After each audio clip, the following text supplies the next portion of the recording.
The Denver Nuggets, they lose to the Milwaukee Bucks somehow, some way. They had a bunch of open shots, some open layups. They couldn't convert. I guess the something in the air in Milwaukee. I don't know what it was, but the Denver Nuggets, they end up losing 121-112 to the Milwaukee Bucks. And we will see what happens from here. And Ryan Blackburn and Swipa, we got some stuff to talk about. Let's get into it.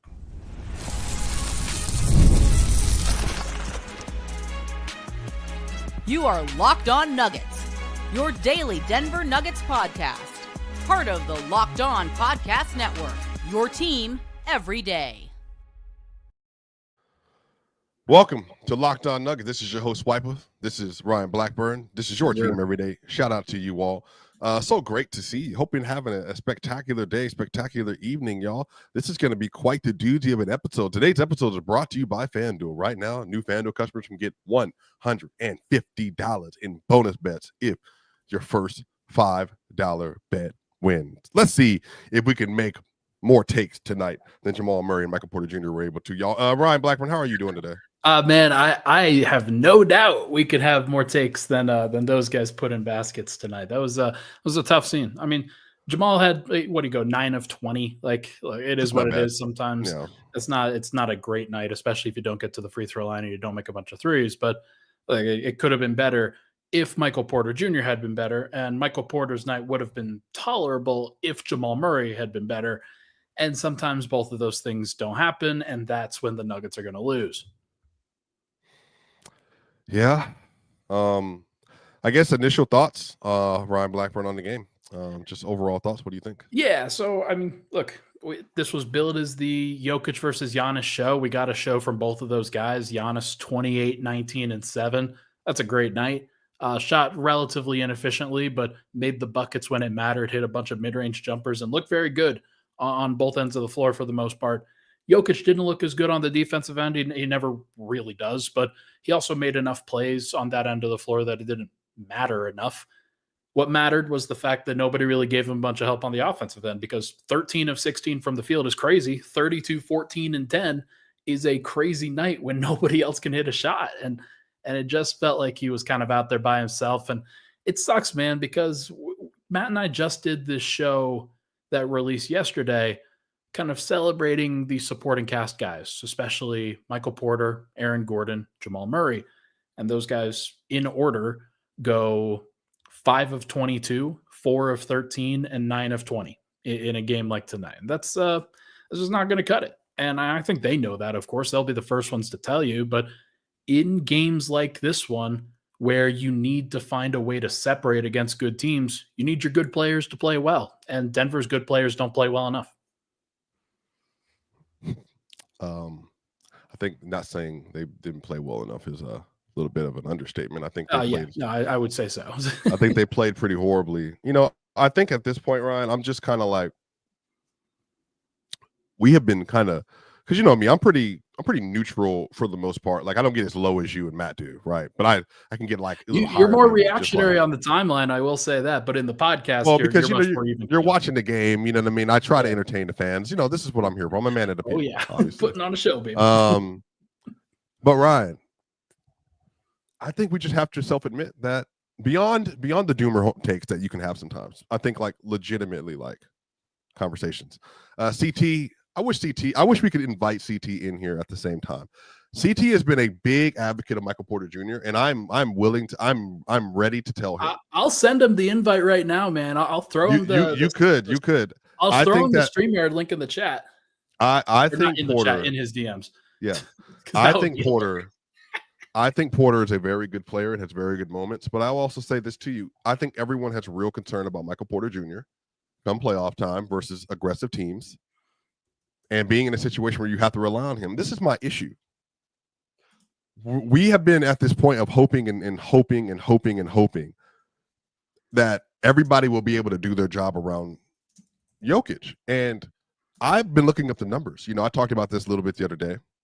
I talked about it today a little bit.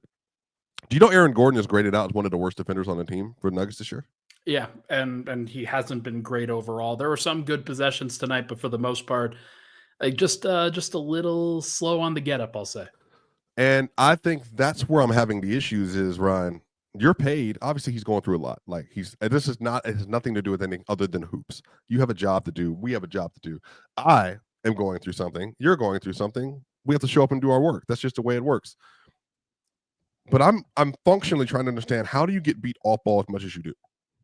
Like, how are you so unaware of what's happening around you? And then I think today, this is another example. The Nuggets, because their defense is so atrocious, if you're not there to play defense team, right? If you're not existing on this planet in that moment to be a good defender, that means you got to be an elite play finisher. Yeah. So if you don't do either, what are we doing? And I think that's where the concern comes with in the playoff time. It's like MPJ was pretty good in the Wolves series in the first run in the title run. He was okay at times. He had a good game versus the Suns. He had a good game versus the Lakers. He had a bad game versus the Heat, except for the last one. Murray obviously was really good. But the thing is like, if you're not going to be able to lock in defensively and to shut off water consistently, then what is the point? Like, then that's what I'm trying to understand. You can't just float. And right now, it feels like the Nuggets are objectively floating. And, there's clips going around of Joker, standing and watching on a three-point attempt from Taurean Prince, and then he didn't contest at the rim once. Giannis did the same thing, by the way. That's what I'm saying. That doesn't get clipped. I just feel like I think Joker feels this pressure too. Obviously, like, he was 32, 14, and 10 today on 16 shots. And, like, he played more than well enough, but no one. They were 23 of 66 from the field as the starters around him, and I just think that, like, this team is just in a place where I think their top end talent has just been passed by, and I think everybody's kind of hoping. But listen, why? That's what I'm saying. Yeah, I don't know. Like, listen. Let me finish that. Okay. The reason I'm saying that is because I'm comparing them to the top end of the league with the Celtics, with the Thunder, and then with the Cleveland Cavaliers. What I'm saying is that I do understand the context of they can do it, but it's the consistency in which they will do it versus upper tier teams. We do not have that same dependability as some of the other teams, namely the other three I'm naming, or at least two that I'm naming, going into the playoffs right now. And I think that's going to be functionally what the issue is. You know what? They might play versus the Detroit Pistons tomorrow. They might win. They might have a really good game versus the Celtics on Sunday, and they might win. But the issue is, you don't know if you're constantly going to get that kind of performance from them when you need it most. I think playoff time, but maybe I'm wrong, because I also did pick they're going to go to the Western Conference Finals. I think they could beat the Thunder. I'm on the boat to say they will, but I think tonight was just another example of a story we've seen this year. Yeah, I think, like, here's you're not breaking any news to me over here. I've been the pessimist. I've been the guy that's a little bit shaky on where this current group is at. And if they don't get it done, it's likely because the core four wasn't good enough. And I don't think it's going to be Jokic that's really dragging that down. It's probably going to be somebody else. And you could pick any of the three, and you could pick any of the three and how they formed and played tonight. And you could say, yeah, that if either of those guys, any of those guys really turn it around, it's a little bit different. I will say, like, it's a little bit of an overreaction. They played great against the Pacers. They will probably play great against Detroit, and they'll have an opportunity to play well against Boston. And this narrative could entirely flip in a couple of games over the weekend. So, like, look, they did not play well in this one. Is it possible? Hear me out for a second. Is it possible they just shot like hell? Is it possible that they were just like really abnormally bad shooting wise tonight? And if they make a normal amount of shots, then they are going to be okay. I think that it's at least fair to question that. And that's coming from somebody who's a negative Nancy. Sure. Yeah. I mean, I think, yes, I've said this multiple times. I think that, yes, I think that variance will happen, but I think their defensive floor this year is real. I think it's the other side of this. Like, their defensive floor as a horrible defensive team is also very real and very apparent. And I think that's where the takeoff comes from. It's like they're basically banking regular season that they can just go be an elite offense every night for the most part, and then give themselves a fighting chance by playing defense for stretches. But the problem is when you don't play defense for stretches, or even when they did, like the second stint with without Jokic today, it's like you got to play off ball defense on all AJ Green does is catch and shoot threes, and like he's open. You know what I mean? He hit a couple. One of those was because of Mike lost him on the X out. I'm not like. And then, I'm not going to Julius dropped it in the over-index on corner. that. I'm just not. Wait. That's your job as an all-ball defender, though. I think they switched it, and you're right. Like I'm not going to sit here and defend it overall. Like Denver played bad, and the question here that we have to ask ourselves is whether this is a reflection of how they will play in the playoffs or not, or if they will be a little bit more locked in, and if this was just a game on Thursday. But we do say that a lot. Like Matt says that a lot. That, hey, is this just a random regular season game, or does this mean more? And he often kind of leans towards this doesn't mean that much, when in reality, it could definitely mean a little bit more in aggregate. We're gonna have an even fun second segment. I can't wait for this. On the other side, y'all, we're talking a little bit more about this game. We're gonna talk about CT's fanaticism about Michael Porter Jr. and some others, and I can't wait to get into it. But y'all know what time it is. This is Swipa. This is Ryan. This is Locked On Nuggets.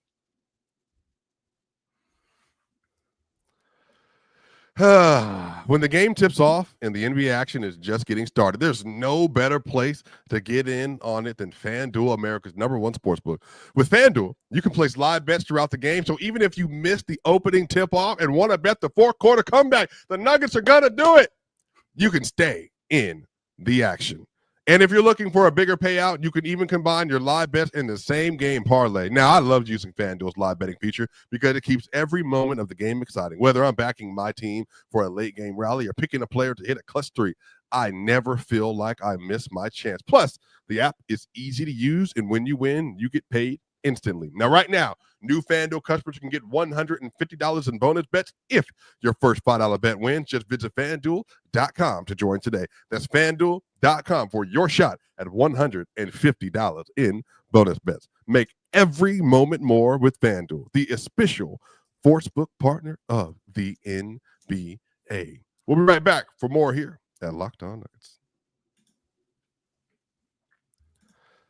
We are back here for the Locked On Nuggets, and we got a special guest appearance, CT, in the house. What's going on, brother?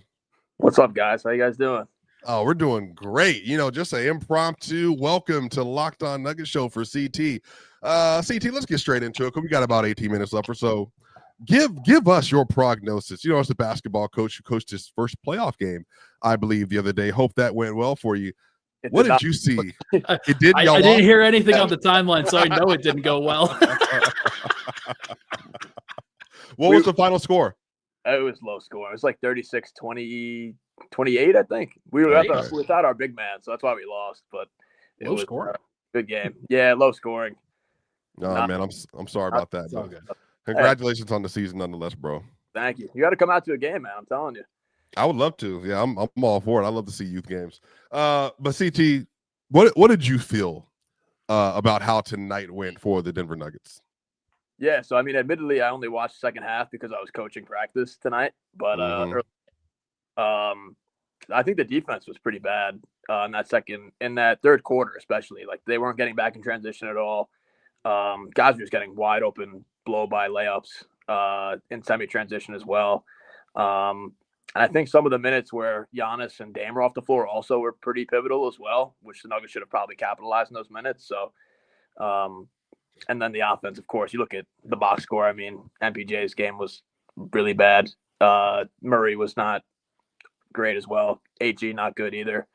When you have your, other three guys aside from Jokic not putting up production offensively, it's going to be tough to win. So I think that's really where it sunk them. What do you guys think of the decision? So Michael Malone goes to Zeke Naji for about a minute in that third quarter. And then he brings back in Mike, and at about the 2.5-minute mark in the third quarter, plays him the rest of the game. I think he wanted more offense on the floor. That's obviously the theory behind it. But clearly it wasn't Mike's night, and it probably wasn't the right decision overall, clearly in retrospect. Was that a good call from Coach CT over there? Oh, man. Usually Mike, when he's playing bad, doesn't close games a lot of the time, whether that's for Russ or somebody else. There's been a lot less of that this year. I think the options are pretty dwindling, honestly. So like, there's no really threat for Mike to be benched. Hey man, Julian Strawther's he's become a threat in this game. I thought he played pretty well. Yeah, I agree. I thought Julian played really good. The defense obviously is not, the best, but at least he was able to hit shots. He hit 2 of 4 from 3, so that's pretty good. And again, I think they're missing Peyton Watson as well. I mean, when you go down the bench, you have a list of playable guys that's, pretty minimal. You need every guy that you could get. So, I mean, he tried to go offense down the stretch, Malone, and Mike couldn't capitalize, unfortunately. So,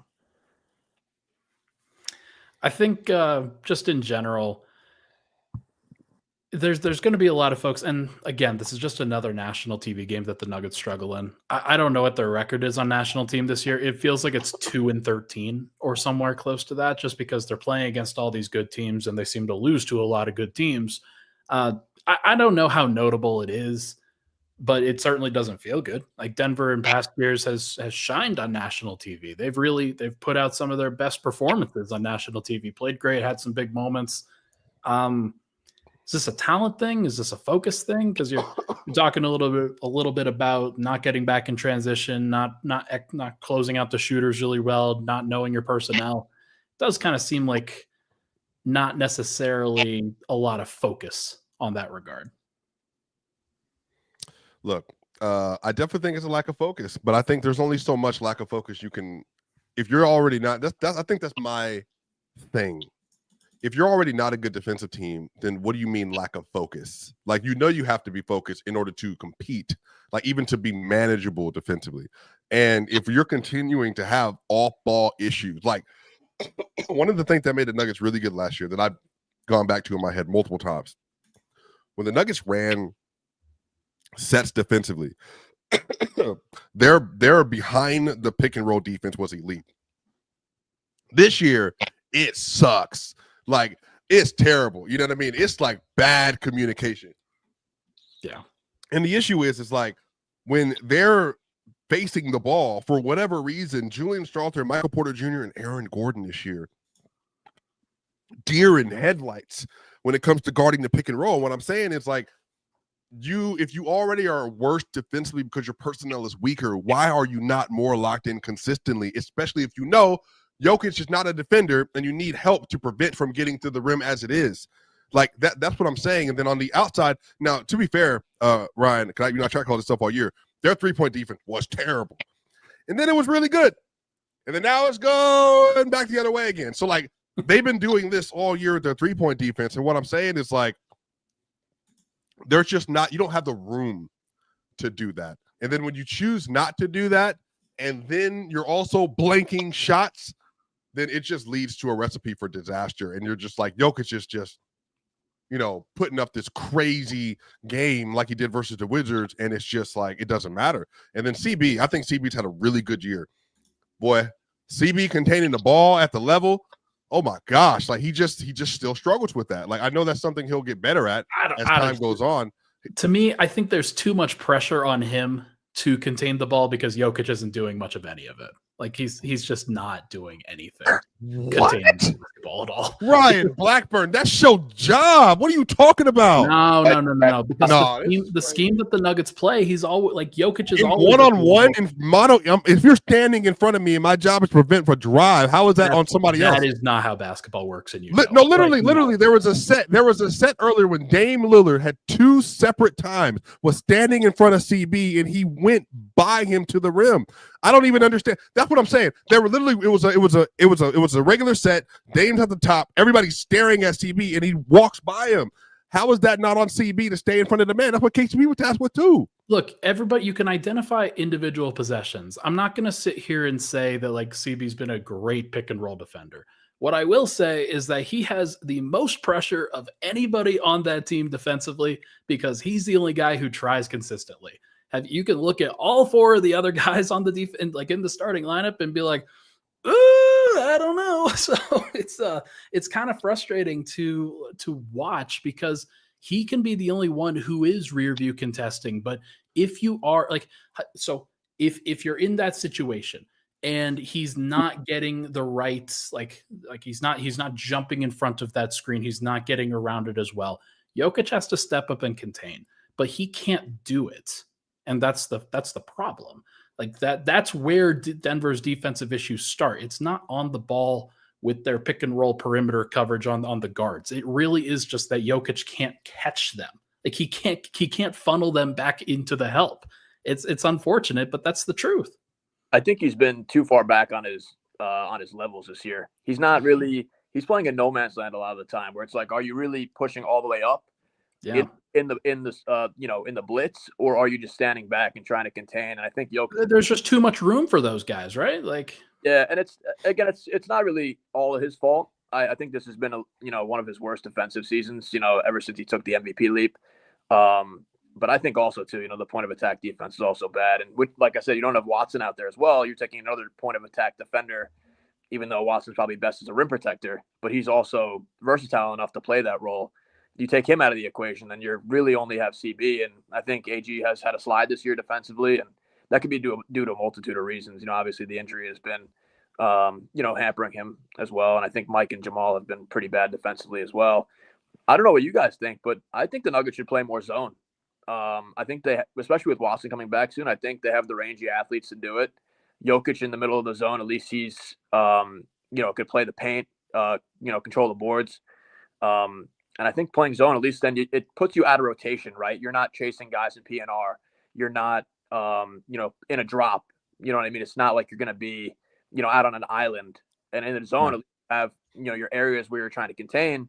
And then also too, like I said, you're not put in rotation as much. And that's where the Nuggets, at least for me, I think that's where they've gotten burnt a lot this year, is just getting put in rotation constantly, and getting beat at the point of attack as well. So I think they should incorporate more zone, especially with their, their wings or their bench guys that they have. I think Strawler too, like he could play in a zone, because then again, he's not going to be targeted and picked on, one-on-one, same with Mike. So I just think that should probably be more of a focus, going forward, like trying to incorporate that zone. I think at times they've shown the zone's been pretty effective, in certain games this year. So I'd be willing to see more of that, going forward. All right, on the other side, we're going to finish this conversation. Should the Nuggets incorporate more zone, that 3-2 zone in particular? But on the other side, wrap up this discussion. For the free throws, a big issue tonight, Ryan Blackburn. But he's probably going to say no because they didn't deserve free throws. We'll talk about that and more here at Locked On Nuggets.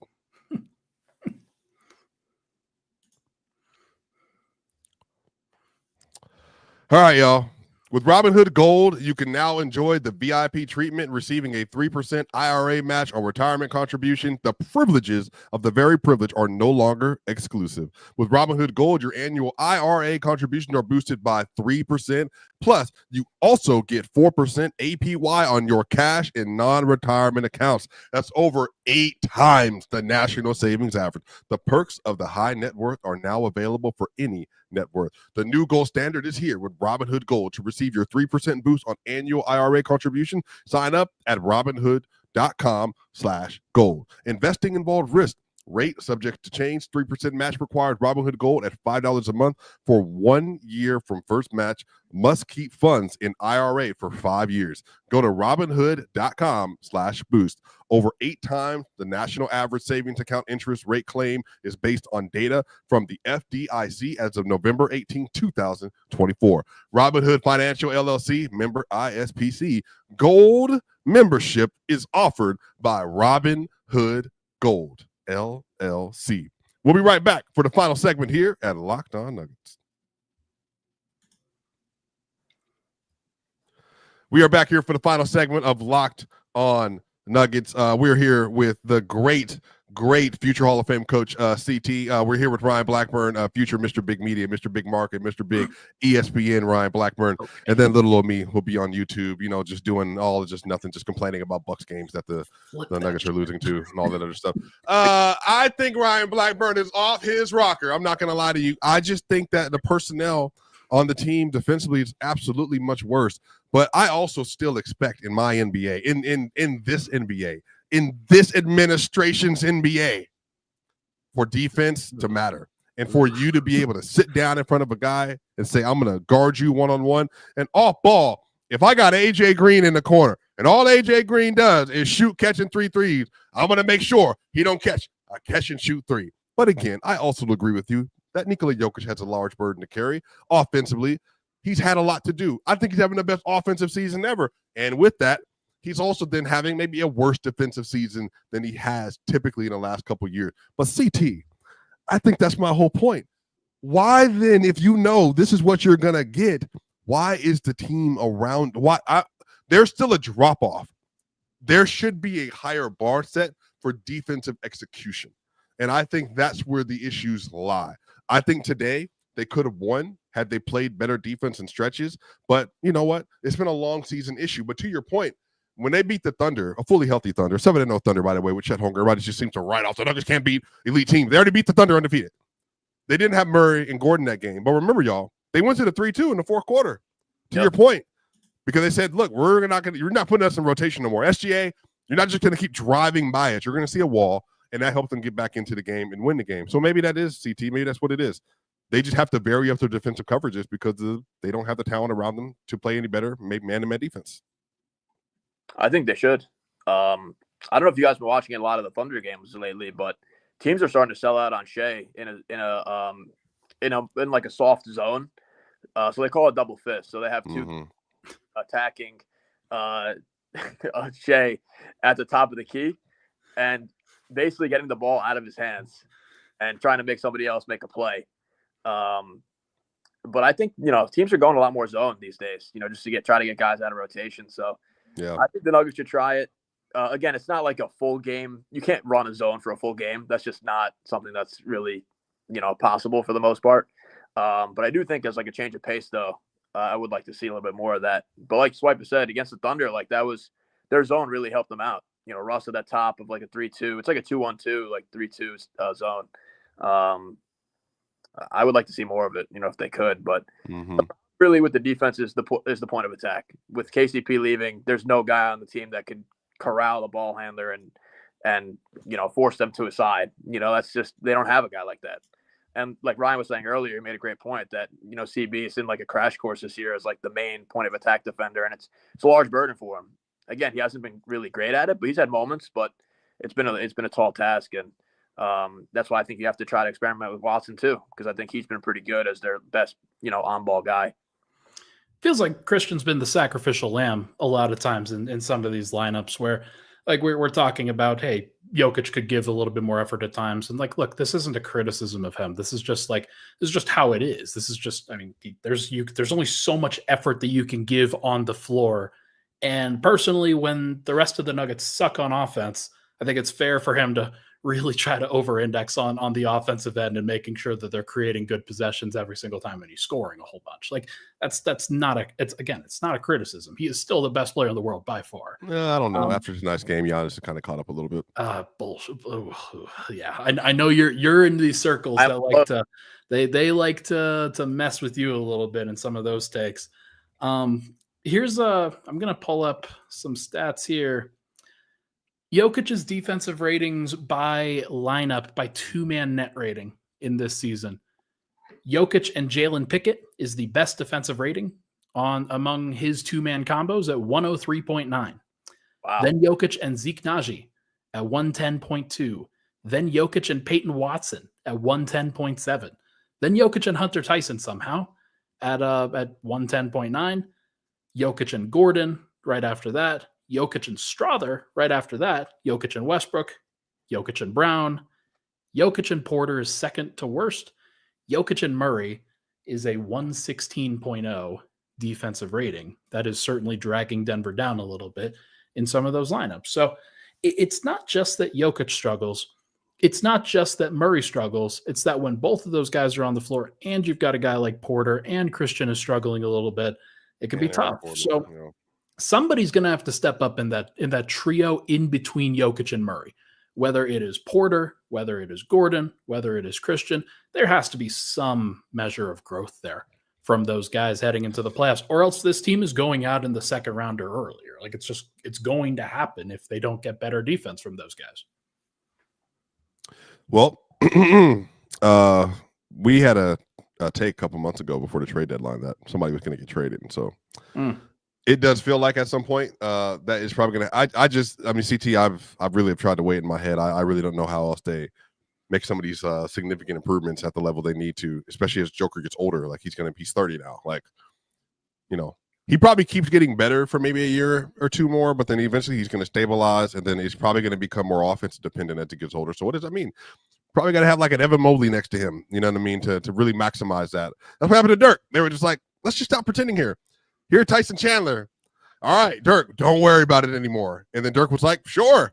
Yeah. Let me give you 27 on 68,000 true shooting in the playoff because I don't have to work at all on defense. So that might just end up being where the Nuggets head in the future. But I do think that it's the Murray and Jokic thing. They have like a 132 offensive rating or something crazy like that. So like that's why it's really high. It's 126.5. Right. And 116 defense. So like they're plus 10.4. It's not right, but it's crazy. That defense. But again, I think that is directly related to KCP not playing next to those dudes because when they were like a plus 14.5 last year, but some of that was like, okay, now you put KCP next to them. Now it's like, oh, that's a whole different deal because I think Christian can get there. I think eventually, if you ask me, can he become an all-NBA defender? Yes, but he doesn't have the knowledge base. He doesn't have the skill set. I don't think he has the stuff you need up here to do that. KCP was not this defender with Detroit. He eventually grew in his Lakers tenure there. He went back to that with the Wizards, and by the time he came to Denver, he was exceptional at all the things the Nuggets don't have on the roster. So I do think if you put another KCP-like player in that position, that number goes down, and I think the team gets better. But that's what I'm saying. Like, if Aaron Gordon is like this version of himself, it's just he has to be an all-NBA defender. And I'm saying I don't know if Aaron Gordon has been able to reconcile with his body that's what he needs to do in order for this team to really function at its ceiling. The largest battle between any player that's an athlete that's going from their 20s to their 30s. It's just it's a massive thing. Yeah. And he'll eventually get there, but like he's going to have to learn how to do it a little bit differently. He's going to have to learn how to pace himself a little bit differently. There was a time like tonight where he got stuffed at the rim by Brook Lopez because his reaction time was too slow on the dunk. So like things are going to slow for him a little bit there, and he's going to have to figure it out. Now, good news is that the shooting for him most of the time has been pretty freaking good. So he's already making some of those transitions on the offensive end. But I do agree with you in general. CT, any final thoughts on this game? Or like we didn't really talk about the free throw thing, but to me it doesn't matter that much because the Bucks notoriously don't foul that much, and the Nuggets I don't think deserved a bunch of free throws. Like I just don't think that they did. Well, Murray and Malone were livid on that last one. That's fine. I watched the play and it wasn't a foul. Yeah, when it comes to the free throws, with all those misses, though, I'd have them running in practice after that. But I think when it comes to the discussion, though, what you guys were saying, I think this is like a team building discussion now, because I think with KCP, he filled the most important role defensively. Aside from AG, of course, as like the backline, helper and stopper, KCP filled the most important role as a point of attack guy.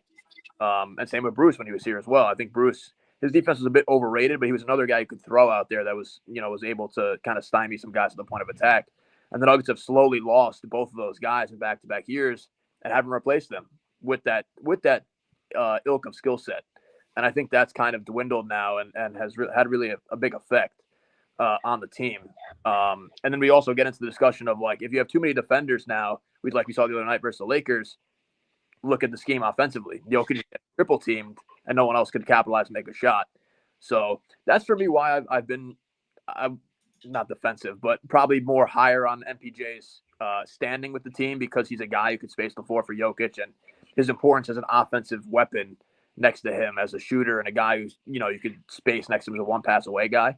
Same with Murray as well. Even though despite those guys' defensive flaws, offensively they could at least, help Jokic in some way, try to amplify his skill set and his greatness as a passer, right? So I think that's where we kind of get into the discussion of, how many defenders is too many. Then the Nuggets unfortunately have a lot of one-way guys at this point, whether that's offense or defense. They don't have a lot of guys who are two-way players. So I think that's where the problems have fallen this year. And I think the Nuggets are still in a good spot. Still, what are they, second, third seed? Schedule gets a little tough, but I do think that they have, pretty good standing right now. But yeah, I mean, they definitely have a lot of questions at the moment. We'll see. That's going to do it for Locked On Nuggets. Thank you, CT, for impromptu appearing on the show. Thank you, Ryan Blackburn, for making this time work within your schedule. Thank you to you all. Thanks for catching up with us, as we watch the Nuggets lose a game in Milwaukee. But hey, they're playing in Detroit tomorrow night, so we'll see. Can the Denver Nuggets get a victory? See you on the other side.